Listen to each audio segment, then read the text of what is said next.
Okay, so my name is Chris Cooley. I'm a local entrepreneur to Rochester. I've been a supporter, like I mentioned, an advocate and participant in helping craft and create what RocGrowth currently is, along with an incredible team here behind the scenes. And I'll let Richard give everybody a shout out at some point today.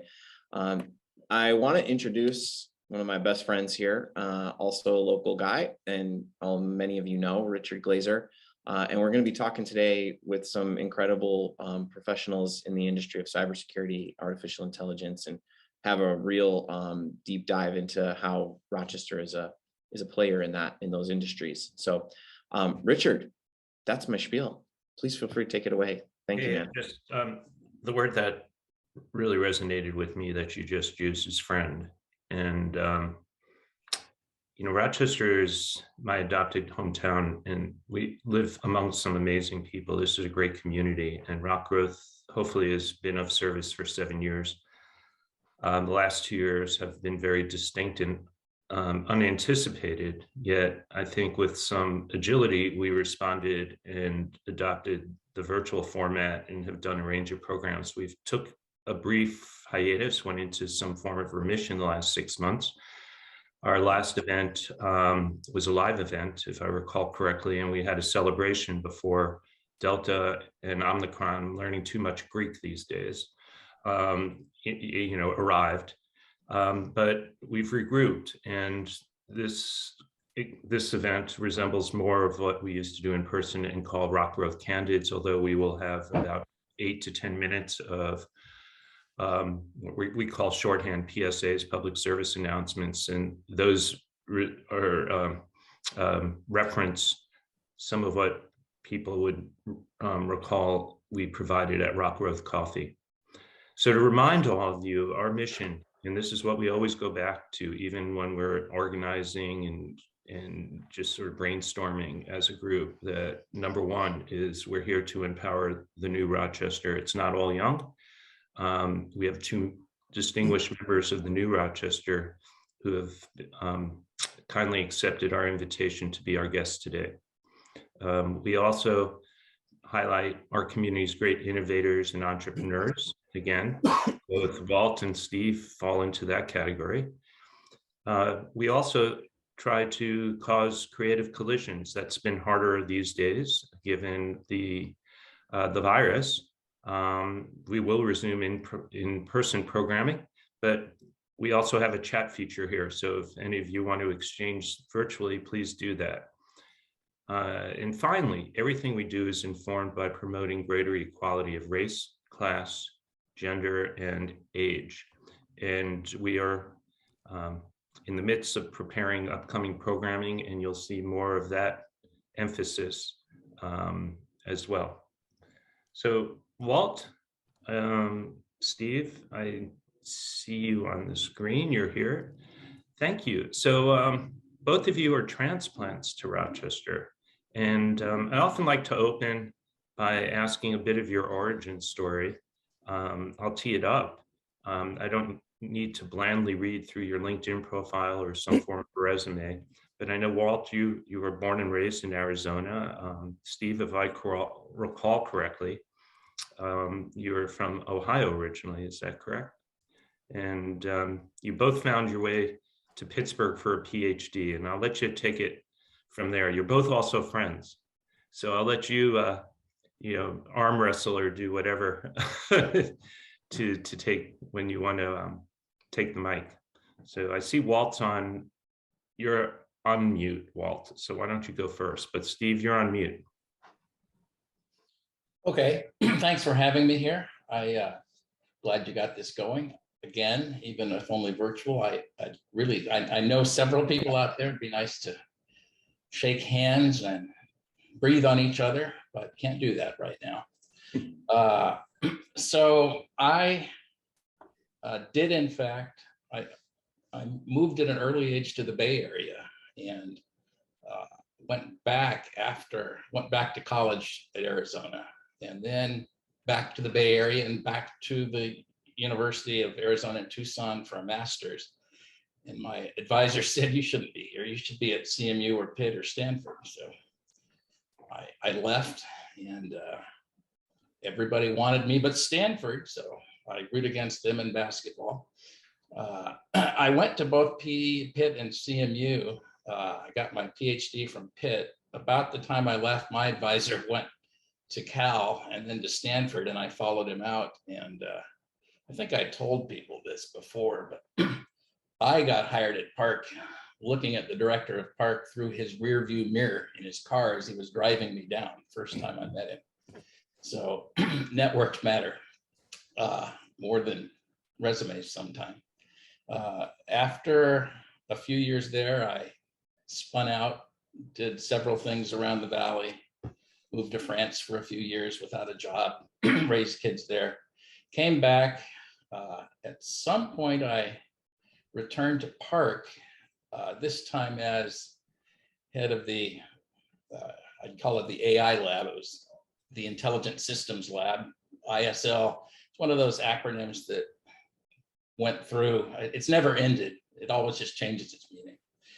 From there, the guy under me on my screen, Steve, asked me, he said, you won't say yes, but would you move to Rochester and take over the Xerox Webster Research Center and fold it into Park? And I said, okay, and did that. And there were a few vicissitudes with Xerox, but I went over to the RDSC for a few years, founded that, and hopped out of the university and into FLX AI, which has been quite a ride and a lot of fun. So, and I have our new office behind me here. So you're all invited to come by and have some coffee. So, well, just to clarify for the audience, RDSC is the Rochester Data Science Consortium, and we'll talk more about that later. Thank you. Steve? Yeah, Richard, I actually was born in the mountains of Pennsylvania, not Ohio, but you know, same kind of thing. So yeah, started out. My journey is, you know, started out there in a little town, which was a great place to grow up, and ended up getting, you know, loving technology, getting my engineering degree out of Cornell, and then worked for a while after I had my bachelor's, but really always enjoyed new technology and research and the early stage of innovation. So decided to quit work and go back and get my PhD. Decided at the time, for a variety of reasons, Carnegie Mellon in Pittsburgh was the place to be, and went back and got my PhD there. All of my degrees actually are in mechanical engineering, but I always sat at the confluence of hardware and software, you know, the physical world. And actually the PhD focus was in application of AI to design. How do we develop AI methods to help designers do a better job of designing, be their partner in that process. Ended up taking a job with Xerox after I finished my PhD. I enjoyed my time in academia, but knew, you know, Walt went through this, knew I did not want to go and be a professor. Wanted to really, again, I like the process of not only creating new knowledge, but converting that knowledge into things and action that people can use. That's one of my great pleasures in life, is working with teams and helping people do more and helping create products, services, offerings that people use. That's just fun. And Xerox at the time was actually a great place to do that. Ended up then coming up into Rochester, and I spent the next 25 years of my life at Xerox in a variety of early stage research and innovation, as well as product development roles. Again, which I love, that very early stage of kind of new ideas, and you know, a lot of which don't work for a variety of reasons, but also kind of carrying those across the finish line. So I spent my career at Xerox in a variety of research roles, running, but also taking products to market. I ran a research center here in Rochester, and then I ran the software and electronics product development group for Xerox. And then I was asked to go out, and having run the research group here in Rochester and run half of product development, to go and run Xerox's Park research lab out in Silicon Valley, and that's where Walt and I met. And really, that was just a fabulous opportunity to do a whole range of things. It was really interesting place, not only because of the products and the technologies we got to work on, but that was my first chance running a P&L, because believe it or not, that was a research center that was learning how to be a business in the business of innovation. And not only doing work for Xerox, but innovation and research work for other companies, doing fundamental research funded by the government, spinning out companies and startups. Really interesting experience. And then, as Walt said, we wanted to kind of replicate that and build that back here in Rochester, and convinced Walt to come to the lovely upstate New York, which I think he and his family have enjoyed. At that point, as Walt says, Xerox went through, people may not remember, it split in two back in 2017. And that was partly when, the strategy had to change. That time I got asked to stay with the mothership, Xerox, and become the CTO of the company. So took over all the research and product development and really focused on reinvigorating Xerox.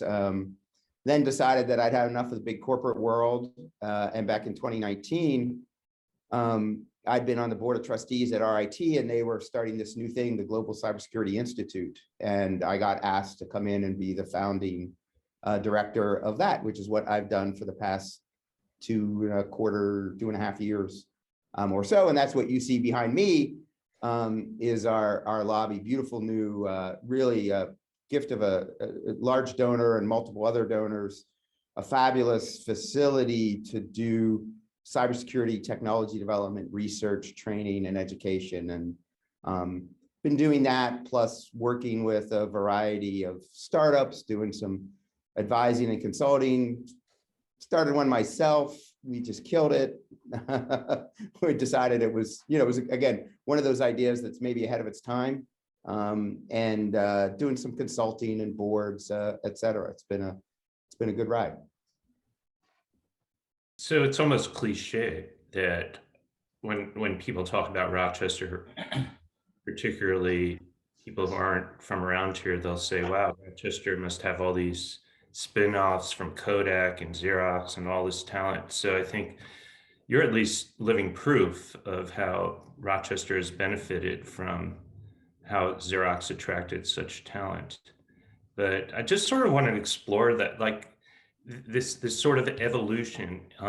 You were obviously attracted to Xerox, a culture, the opportunities that appealed to you because of your interest in technology. How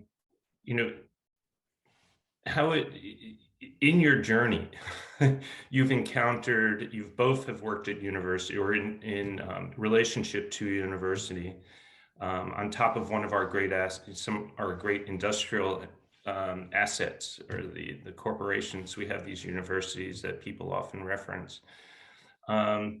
Let's talk about the culture you experienced at the big company, and perhaps even its relationship to failure and entrepreneurship, and what you've experienced dealing with the universities. And Walter, that might also help you, give you an opportunity to talk about RDSC a little bit. Yeah, so Steve and I know somewhat share the same experience of hopping from large organizations to small ones and back, and both have their pluses and minuses. Park was different. I went to Park very early, and it was quite different then. I will say the thing that attracted me was, or the thing I appreciated and learned, at the time we had artists, philosophers, architects, designers, computer scientists, physicists, anthropologists, psychologists like me, and of course, computer scientists, and all together. And it was, most people think, oh, the Alto, the PC, the Mac, but far beyond that. And it really affected how I look at things. When I after I came here and we Harris Corporation, Xerox, the state, Vinny Esposito, a lot of people got RDSC funded, the Rochester Data Science Consortium, often confused with the Rochester City School District. It was, I guess it was a great experience. We got a great team hired. No direction. We were basically told, do what you think is right, and we did. If you think I joke, if you think a large company is a massive bureaucracy, a university of that size is just the same way, except without the management talent. While I was free to do what I wanted at the university, if I wanted to buy a pencil, put it up the chain to the president and we'll get that right through to you. So the big thing is moving back to a startup where everything you do every day makes a difference. I guess I'd highlight it. I'll let Steve chime in soon, but there are far more consequences when you have 10 or 20 people to everything you do than when you have 3 or 30,000 people. So failure might still be an option, but it's not as pleasant. So. Yeah. I think, Walt's a lot of great points in there, kind of building on that last point you talked about, a little bit of the strengths and the weaknesses of the different environments. I mean, the depth of the talent, that you have at these kind of large powerhouse organizations, Xerox, like, you're working on hard problems and you're like, all right, I need an X-ray, a metal specialist, to do, atomic force microscopy to understand what's happening to the surface of a semiconductor as it transitions its quantum state, to release a photon. And you've got like people who do that. And and you can go again, and as you're working on different problems, kind of assemble that talent. Now the challenge is the bureaucracy and the politics, but that's part of kind of the art of the entrepreneur. How do you, create that reality distortion field and attract people to, work and convince your, superiors to kind of let you do that. But just the, the depth of talent, the same at the university, but it doesn't, and the other is like Walt said, look, everybody knows if you're going to do something new, you have to accept failure.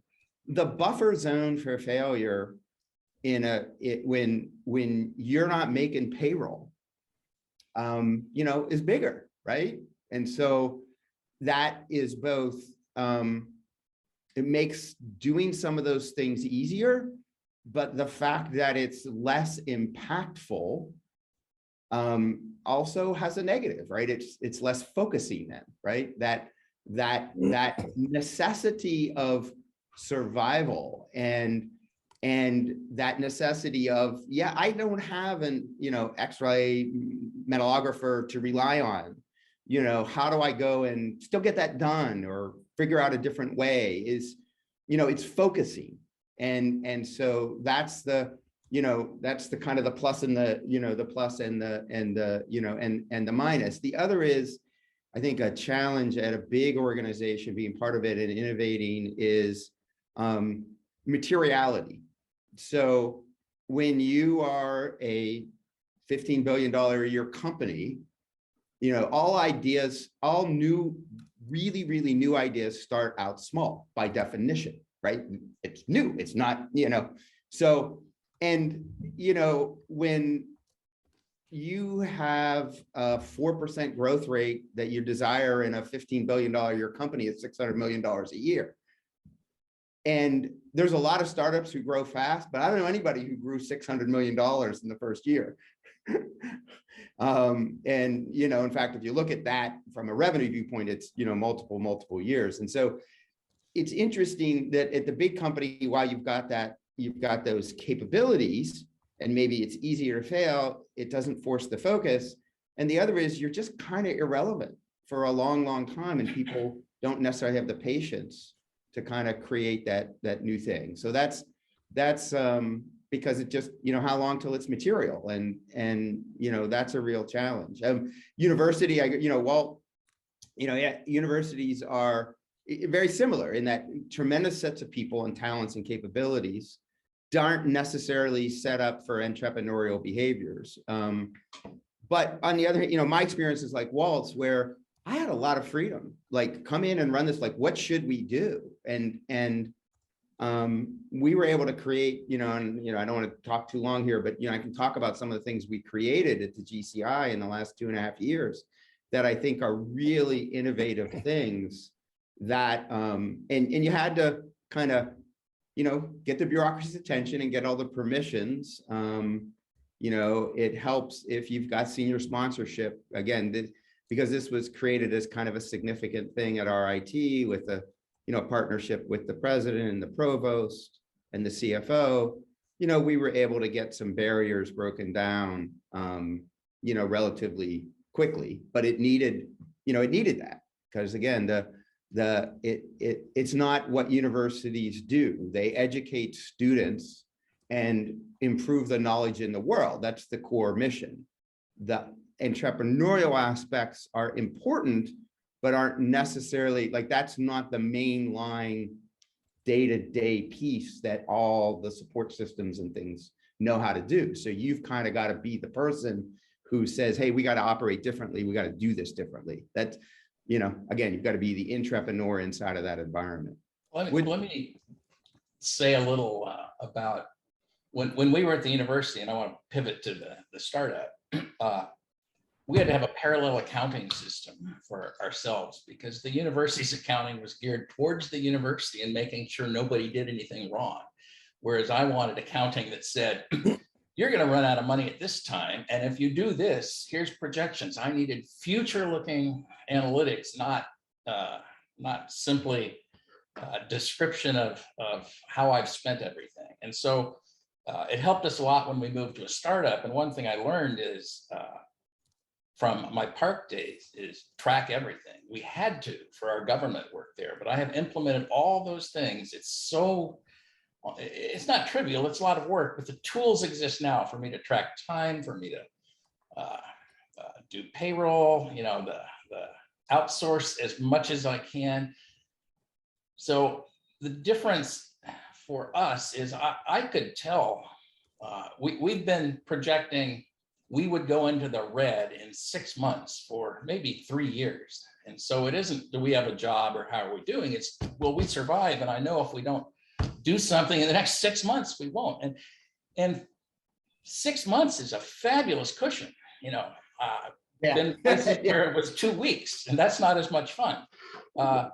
Recently, we've gotten that dip that we have, and we've gone to our bankers and done everything right, but the dip has gradually gone up, so we don't have a 6 month or any red on the future now. And for us, it's that I'm not living in terror. I remember the night when I first saw the projection that said, we're not going to go red. It's like I can go home and just sleep. So those are what, and we're not 2 guys and a dog. We're 20-something people now, so it's a significant team. Let me interrupt for a moment. Sure. Right now, we've adopted a new Zoom account. Thank you to an organization called Boot Sector, which was started in our lovely neighbor city, our sister city, Buffalo, and is available for Western New York organizations such as our own that are engaged in building the entrepreneurial ecosystem. So what I've just learned right now, we do not have I do not have visibility into a Q&A feature. So if the audience submits questions in the chat, I'll review it there, please. So let's build on this moment because Walter, and then I certainly want to get more into GCI, but Walter, for those who aren't as familiar, I've known you a bunch of years, but I first met you when you were leading RDSC. Okay, and it was connected to the university, it was connected to state money through, I believe, ESD. And you intentionally domiciled it off campus. Yeah. And yeah, maybe Just discuss the evolution from that phase to where you are now, which is a standalone. You're a for-profit company. You're downtown on Hilton Street. You have lovely accommodations, and you have a team of people. So, spend a few minutes discussing that, please. Well, I had two jobs at U of R. One was director of the Center of Excellence in Data Science, which they basically extorted me to take for getting RDSC. The Centers of Excellence, at least the one I inherited, was really a funding source. We gave academics money to collaborate with industry, and by and large, I wasn't thrilled. I thought it was more of it wasn't a real targeted way to get innovation out of the university. And I really liked the RDSC approach because I could say, I don't want to make another one of those. I want to set up a physical presence, hire people, and attack the real issues that people had in the community. And we did that. And it was a struggle. We learned a lot. We had to become consultant businessmen and so on. What we found at RDSC is people didn't want academic research from us. They absolutely didn't. Now, they might not know what they wanted was research. It was very hard. Some people would come, well, I have $20,000 for this problem. Could you create nuclear fusion? And well, that costs $40,000. So, but they didn't really care about the subsidies or anything else. They wanted us to put good people on a problem and solve it fast. And if they were at the back of the queue, they wanted to pay. And we realized we had a time horizon from the state money. So the state agreed and the university agreed that we could start charging and commercial rates and bank that money. And when the state money ran out, RDSC would have the funds to continue. And that was fairly successful. We did well, but at some point the university said, you can't make that much money inside the university, so get lost. And so, we packed up and moved. Now, I'd moved off campus because they said, you can't even do that work on campus. You could move, they didn't say this, they just said you can't do that work. And finally, after months, I said, what if I just moved off site? And they went, oh, that'd be fine. So we moved off site and in a university owned property. And left all our money behind. So we started from scratch, but we had relationships and contracts and really good people. And I'll say the best thing for us, I poached a lot of people from Park when I left, and some had already left Park, I'll say that. And that core really allowed me to hire some great people. And really, as we're a consulting organization. We don't want to be, but we are. And so I need smart generalists that can get going in almost any field. But we really are, and we're doing that, but we're starting to verticalize and move more towards a product company on the way to a platform company. But I have specialists who have learned to be generalists. Now, as we're getting larger and larger contracts, I have the luxury to start hiring people specifically with certain skills. For example, quant investors for hedge funds. We're large into that now. So we're pivoting a lot. We're at least dancing into the future, being opportunistic. But I think we've got good structure, good plans, and a lot of excitement. So, well, any job openings? Yes, sir. I don't want to be remiss. Get that. We had someone just check out. He had a commitment, and an SAP contract developer, a technical guy. I'm sure there are others on the line. So, hey, use this as a moment to advertise some job openings, if you don't mind. I have a posting on LinkedIn. It's under mine and under FLXAI, but for the most fantastic internship job you'll ever see, and it's not a junior intern, it's probably master's level, but in deep learning, continuous deep reinforcement learning in the quant space. It'd be a fabulous internship. And I'm not sure I have it posted yet, but I have a senior position for a quant as well. And if I find good AI people, solid Python, deep learning, computer vision, text me, write me, email me, throw a rock through the window. We're looking. Yeah, in our community that's present, we're going to record this, by the way. We did mention that, and we're going to disseminate it through our channels. So hopefully it will have a life beyond present 60 or 65 people in the audience. But people should freely share this. This is what building the ecosystem is about. And I think you even earlier mentioned, Walter, about the importance of networking as opposed to what your resume looks like. So, but on that note, Steve, why don't you took over the helm. You're the inaugural director, president, whatever, endowed chairperson for GCI, Global Cybersecurity Institute. And you took it over as we entered this pandemic, and all that entailed virtual learning, going digital. And you did a masterful job. So why don't you share a little bit about what it was like to be, first of all, being the first, setting precedent by definition, and having to navigate through those challenges. Yeah, definitely an interesting, right? What's the Chinese curse? May you live in interesting times, right? We've all certainly kind of understand that. Yeah, so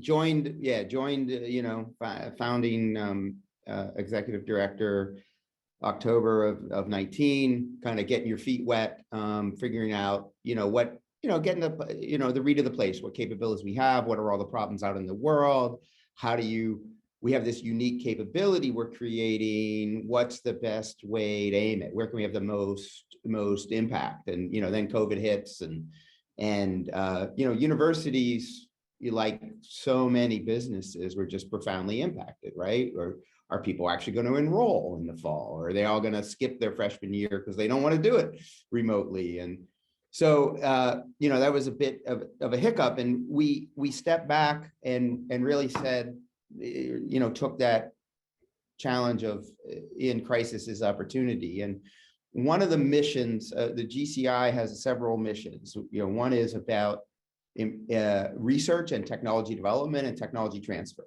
new technologies, new ideas, getting out in people's hands in the world, developing those. But one of the missions, right, RIT, we're an educational institution, is educating people. Well, when COVID happened, there were a whole lot of people who didn't have jobs, and there were a whole lot of people who it turns out cybersecurity jobs were in higher demand because of COVID. And we looked at what we do a really good job at the university, at RIT, at the kind of traditional student arc. Get people coming out of high school, come in, get your bachelor's. We are one of the few institutions that actually offers even undergraduate degrees, bachelor's in computing security, focused, on that. But, there's a challenge. There are a couple of challenges. It's estimated there'll be 1 million jobs that go unfilled in cybersecurity over the next 5 years. We're not going to solve that by shoving a bunch of 18-year-olds, much more 18-year-olds. We're do better. We're growing, I think we've doubled the enrollment in the bachelor's degree in 5 years. But you got to you got to think differently if you really want to materially address that problem. The other is, and frankly, in technology, we have not done a good job of diversity and inclusion. And my belief is we have to do a better job in those kind of standard channels, bringing people through high schools and doing that. And we're doing a lot of things to do that. But there's a lot of people who are at a different stage in life. Maybe you're 25, maybe you're 45. You look around and you say, what am I doing? And what could I do? And what do I want to do? And providing a different on-ramp into technology field for people is really important. So we created a cybersecurity boot camp. And they have a boot camp it's 15 weeks, full-time, hands-on, and we give you the tools for entry-level positions. It is not the equivalent of a bachelor's degree. We can't do that, in 4 years. But there's a lot of jobs where you got smart, motivated people, and you give them the tools and they can do those entry-level jobs. And this is a model started out in Silicon Valley, for software developers back in the early teens, when there was such a shortfall of software development. And so we said, all right, we like that model, let's do it here. And so, and in the time of COVID, again, we need people who don't have jobs. Okay, let's give them some new skills. People who need jobs, let's train these people for those jobs, and let's do it a different way to provide on-ramp for different people at a stage of life. And we've been pretty successful at that. We have run now 6 cohorts through this program. We've got people from very non-traditional backgrounds. Someone who's a golf pro, someone who was literally a garbage man, someone who was a nurse, someone who was the head bartender at Fridays, and run through this program. And we've also been able to, and again, very diverse, over 50% diverse populations coming through that program. And I want to give a shout out to a lot of local companies actually funded scholarships for these people. Companies like ESL, companies like Security Risk Advisors, seeing that need, because, we're pretty cost effective at this, but it's still, 15 weeks full time. It's not cheap. And, that's been, and RIT itself contributed some scholarship money.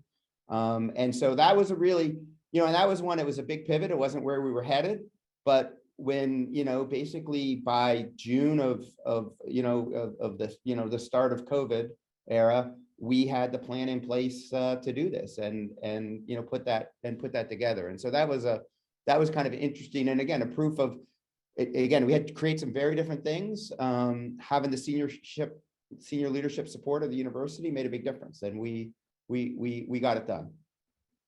And let me just say too about, because I've made a lot of fun of the universities here, but again, for me, without the support of the senior people in the university, we never would have survived at all. Yeah. And 2, both universities, we were foundried in U of R, but RIT as well. I think we have great relationships. We have a great pipeline of data science interns that we take from both schools, probably more right now at U of R, but we've had dozens and dozens of those interns, and they've been serious internships where people are mentored and learn. And we've hired, I think we've hired the cream of the crop, but we can't hire everyone. But a lot of, we had passed people all over to a lot of the companies in town and in Buffalo and Syracuse as well. So that what I hear is a true understanding of what an entrepreneurial ecosystem is like, and even accounting for a larger region as opposed to the silos and the parochialism that pervaded Rochester for a while. But on that note, let's take a pause, please, because I want to give 5 individuals a moment of time to provide some useful sharing to our community, and we'll resume within 8-10 minutes. So everyone, stay put. I think first on deck, because of a prior commitment as well, is Suzanne Mayer, a neighbor, a wonderful activist and community organizer in town. I don't know how, Tom, you intend to give her some visibility in the community here, but Suzanne Mayer is out there, I know. I am. Thank you. Are you visible to the general? Yeah, there you are. All right. Okay. Hello. All right. Please tell, this is what's cooking in the city. I know Steve is a city resident. Walter has his offices in the city, but as goes the city of Rochester, so goes the greater region. Why don't you share, please? Thank you. I'm with Hinge Neighbors. Thank you for having me. Right now is a very critical time in Rochester's history, and we're called the Comprehensive Plan 2034 was introduced. Following that is what is called the Zoning Alignment Project. And the zoning is very, very important because it has made decisions about what can be built here, how does it go, etc. Right now, the city is doing this, and I just want to encourage you to tune in and don't think somebody else is going to do it, because I would love to help you understand what is going on and where it's going. So you can find me at Suzanne@hingeneighbors.com. And if you want to go on to the website, which is the Rochester zap.com, you can actually go into their documents and you'll find in there a draft code map. Right now, what they're doing is throwing out the use of what things that are happening and how that's going to be zoned. I encourage you to get involved because this will affect Rochester for the next 10 to 20 years. It's a big project. And if you have questions about it, I'll be glad to answer. Thank you. Suzanne, do you have the ability to use the chat and put your email address? Yes. So I see this as synonymous to our concerns about revitalizing the region and attracting talented people and retaining them in years to come. So thank you for sharing. Sorry. Richard, will the chat contents be available after the meeting? Tom? Yes, Okay. the chat information will become available. What we do is we copy out the relevant chat. There's chatter, nice job and all that. Those are wonderful for people, but we do put on the website at RocGrowth.com when we post a video, and also on the podcast, RocGrowth podcast, we put the chat relevant information such as emails and stuff like that. Okay, Yaqub, where's my dear friend Yaqub Shabazz? He's somewhere. Here I am, Richard. Yaqub represents the 9th Floor Artist Collective, which was formed just a month and a half or so ago in the heart of downtown. So Yaqub, please, the floor is yours. All right, my name is Yaqub Shabazz. I am a local artist and entrepreneur. And like Richard said, about a month and a half ago, a group of dynamic artists, dynamic personalities got together, and a cinematographer, a few painters, a sculptor got together and started this artist collective. And in the last month and a half, has really picked up a lot of momentum online. The hashtag 9th Floor Artist Collective is buzzing on social media, and we're really doing some good things. Last night, actually, we had our second movie night. We have a movie night. We film screen art films and other pieces of cultural content. And one of the members produced and directed a short film about the Daniel Prude killing here in Rochester last year. And it was just a powerful evening last night. And we had another one here on the 9th floor. And we're growing, doing some good artwork. Got somebody in there right now that's ready to paint as soon as I get off this call. And yeah, just ultimately, I think that we are attempting to improve the cultural footprint inside the city of Rochester, add some diversity to that cultural footprint as well. Yeah. Yeah. Thank you. Now, So I'll drop my website into the chat as well, so that you can get an idea of some of the things that I'm doing. And if you got any questions, send me a message there. So this is RocGrowth is really pleased to provide its support and give you a platform because you are the new Rochester, and we're trying to help empower you and give you visibility and connectivity throughout the community. So it's amazing the work you're doing. Thank you. I want to highlight Mona Sagato-Slami, whose voice some of you might recognize because she is a regular presence on WXXI Classical, right, Mona? But you're here not to represent that occupation. You have something else to share with us. Thank you, Mona. Thanks for inviting me. I already am so inspired and interested in hearing about all the different things going on and catching up with more of them. I do like to support as many arts and music projects and groups and people working in our community as I can, but specifically for this group, I think a group whose board I'm on really embodies that spirit of creative collision, of investment in the community, of trying new things. And they're called 5x5. A number of them are actually based at RIT. They're musicians who are sort of part chamber group, part rock band.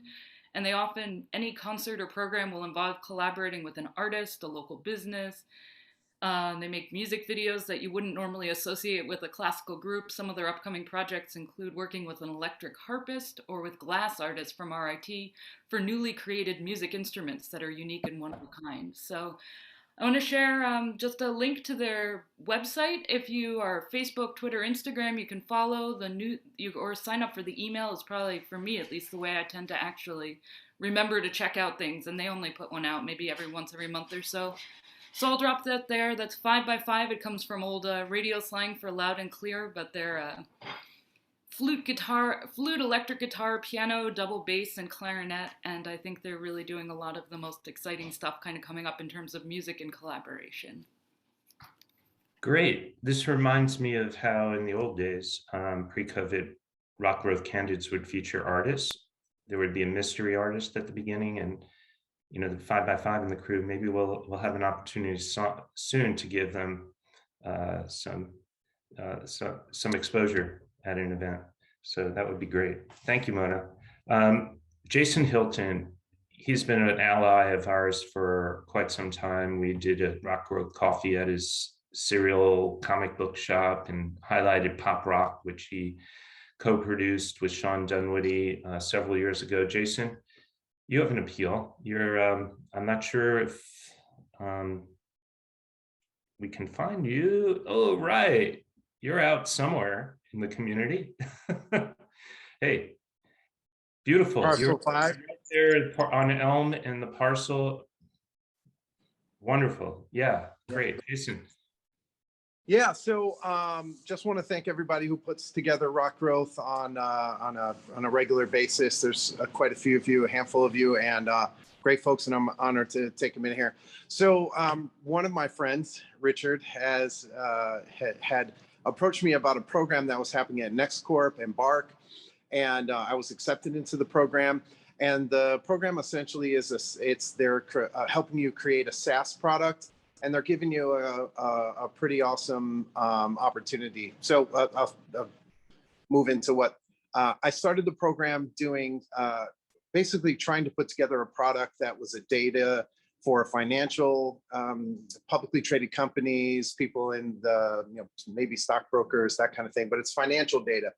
And in saying that, I noticed that data is a huge, huge industry. And a lot of data is your data and you're not getting paid for it.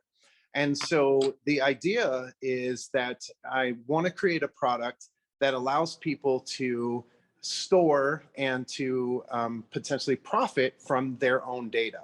That data could be used in a variety of different ways, but the idea is that you have control over your own data. So in saying that, because I had to pivot, which I was reminded by my friend Richard that happens. I am a little behind in the program, and what I'm looking for is anyone who has any startup experience, wireframe experience.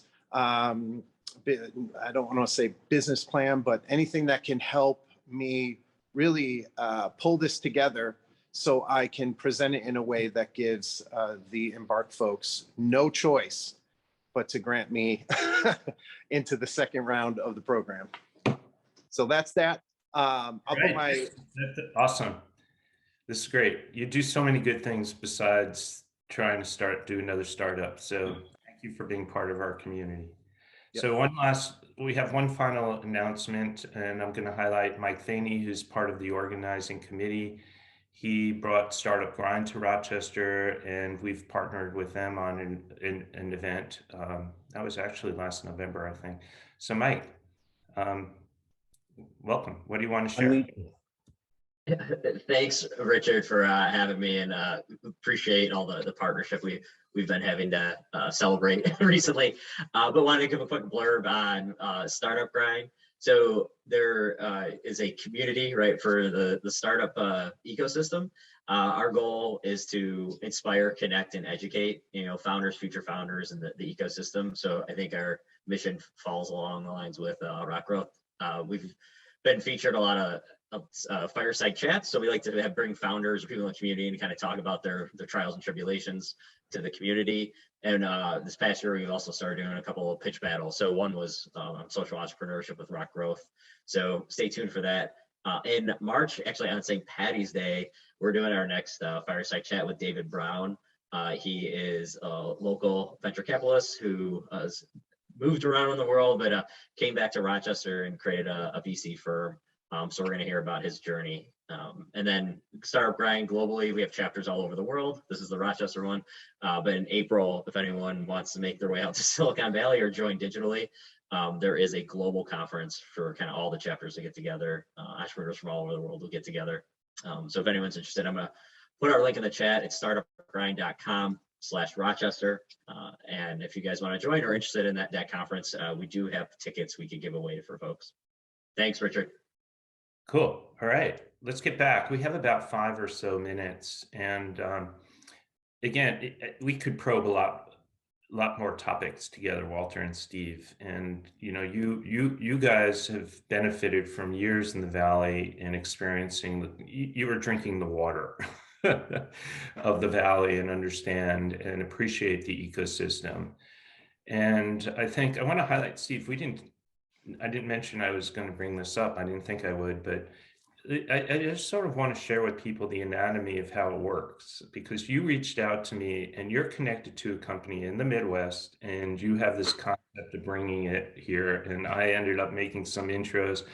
If you want to share that, this might be a helpful forum for you to get further connected, but explain that you're thinking what the concept was. Yeah. So, and kind of building on the value of networking, right? So, as I said, when I decided to leave Xerox and step down from big corporate life and do something different, come into RIT, and then really having that opportunity to kind of work with a variety of people and companies, and, from startups to my own startup to, larger companies. There's a company, a startup that, I'd got to know and just, kept in touch. And it turns out I don't want to say too much about kind of what they're doing and things here, because it's not really public yet, but for a variety of reasons, the field they're in, they look at the talent in Rochester as an opportunity. That the kind of technical talent, the product development talent that we have as a strength. And so, I've been talking to them, and we kind of were talking, and I'm giving them some advice about how they move they have a really interesting technology. It's not quite in the lab, but it's not quite ready for prime time either, if you will, to kind of scale up as a product. And they need to make that leap from proof of concept to product. And, they've got in their head the idea that they want to build a development team here in Rochester, leveraging that talent, leveraging the partnerships with the universities. They actually already work with RIT, and build that and build that team. And this is, just somebody who I got to know over the years and you keep in touch with, and then they kind of say, hey, you know a little bit about this stuff. How do you take stuff out of a lab and turn it into a product, and, give us some advice. And I was giving them some advice. And then as we talked through it, it really said, wait, why don't we do this here? And so that's the part that I'm now helping them with, get connected, deeper connected into the local ecosystem, and how to leverage the talent and the capabilities. And so bringing somebody else into the region who's got that entrepreneurial bent and some really interesting technology.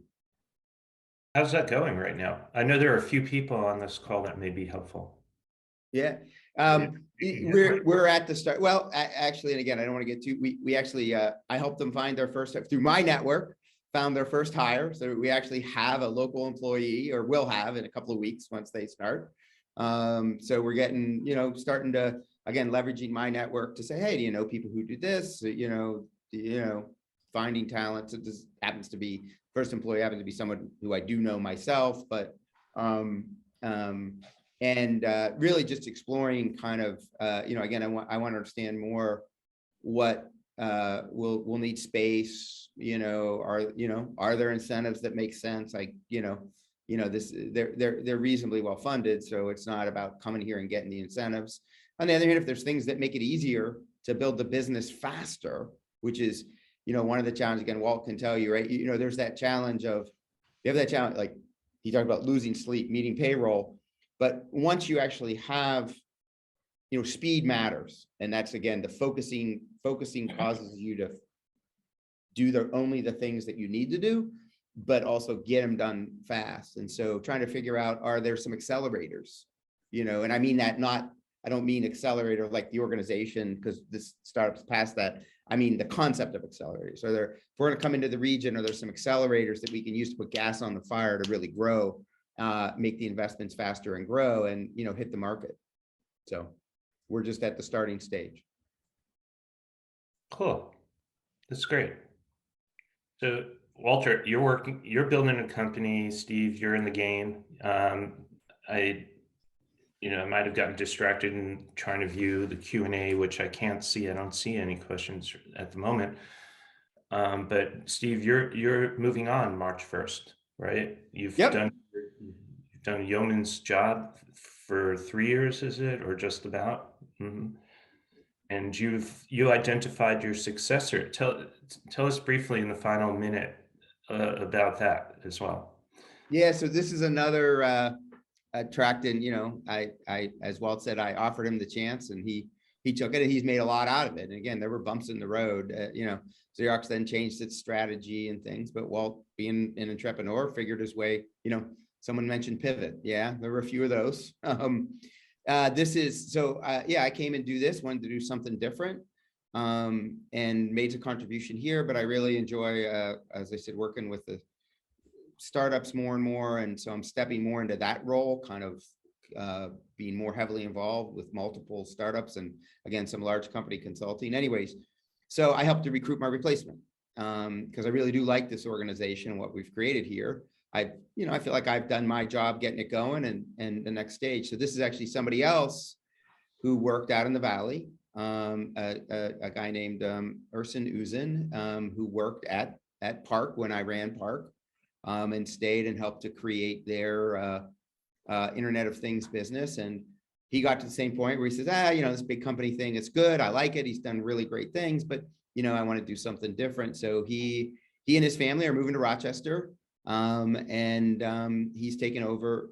He started at the beginning of this month. He's the new Catherine Johnson, executive director of the GCI, and he's moving his family into the region. And I think he'll be a great asset, not only to RIT, but again, he's a guy he started companies himself. He consults and advises. And so, people who have some experience doing those things, in the community, the more we have, the better off we are to find that, to bounce off each other and, find those new opportunities and help them grow. Well, I was really excited when I heard Ersin was coming, and I urge everybody to reach out, because he's a great guy, sharp, and he'll like Steve said, he'll be a real asset to the community. Yeah, we will welcome him with open arms and try to accelerate his integration into our community. Thank you for so many things both of you have done in your years here.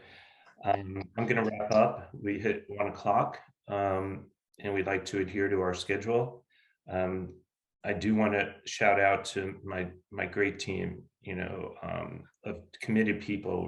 We have so much fun when we get together every Tuesday at 4 for our Zoom call and do our planning. And we all end up showing up at similar events without pre-planning.